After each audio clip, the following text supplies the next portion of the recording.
Why do we go to school from kindergarten to 12th grade?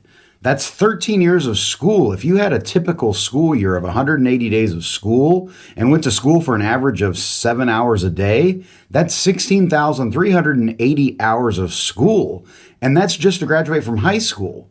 But how did we arrive at K through 12 being the appropriate amount of time that students need to attend school?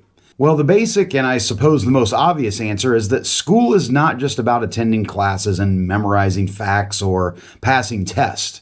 The 13 years of school are really designed to help students develop the knowledge, skills, and experiences to be functioning, contributing adult members of society. Gaining a basic knowledge of reading, writing, and math are basic skills required for just about any profession. Additionally, students need time to learn about the world around them. History teaches students about people and events that shape the world. Science helps students understand nature, technology, and the universe. Geography teaches students about different places and cultures. Civics helps students understand how government works and what responsibilities citizens have. 13 years of schooling also provides students with the opportunity to develop important life skills. Students learn how to work with other people, meet deadlines, organize their responsibilities, and communicate. But where did the idea of kindergarten through 12th grade come from, and why do we even have different grades?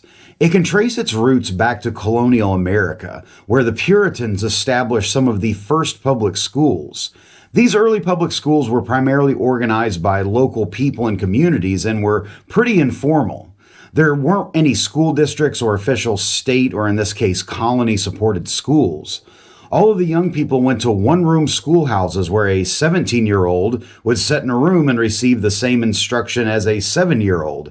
It didn't take long for educators to realize that students learned best when grouped with other students who were at a similar developmental stage. So in the early to mid 1800s, students began to be grouped in elementary school grades, kindergarten through 5th grade, then middle school grades, 6th through 8th grade, and lastly, high school grades, 9th through 12th.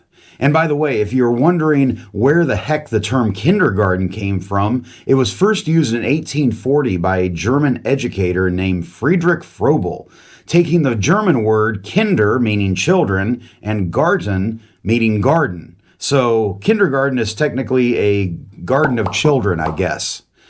Education continued to expand in America throughout the 1800s, with more formal schools being established. One huge advocate of establishing public school systems in America was Horace Mann, who was a politician and was the Secretary of Education for the state of Massachusetts. He argued that one of the best ways to protect our nation was to provide universal education for all students. He was instrumental in establishing some of the first school districts in America and requiring several years of education for students. In 1847, Akron, Ohio, established the first public school system or school district in America. 2 years later, in 1849, the state of Ohio extended Akron's idea and created public school districts all over the state. Then, a few years later, in the aftermath of World War I, the Education Act of 1918 in Britain, otherwise known as the Fisher Act, was passed and greatly impacted how education was organized in the United Kingdom and around the world. The goal of the act was to provide services for more of England's citizens and create a more educated population. It raised the age you were allowed to stop attending school to 14 years old and required schools to offer classes to students up to 18 years old. At about the same time, compulsory education laws, or laws requiring every student to attend school, were being put in place in the United States. American schools began to adopt policies established in the Education Act in Britain, and by the 1940s and 1950s, every school had adopted some form of a K through 12 system. Later in 1965, President Lyndon Johnson signed the Elementary and Secondary Education Act, or the ESEA. This act not only drastically increased money from the federal government going to schools, but also really made compulsory education the law of the land. Since the ESEA, K through 12 has really just become what everyone accepts and recognizes as the years that students need to attend school. But what do you think? As I mentioned earlier, the primary goal of K through 12 schooling is to prepare students to be contributing members of society. So what do you think the primary goal of K through 12 should be?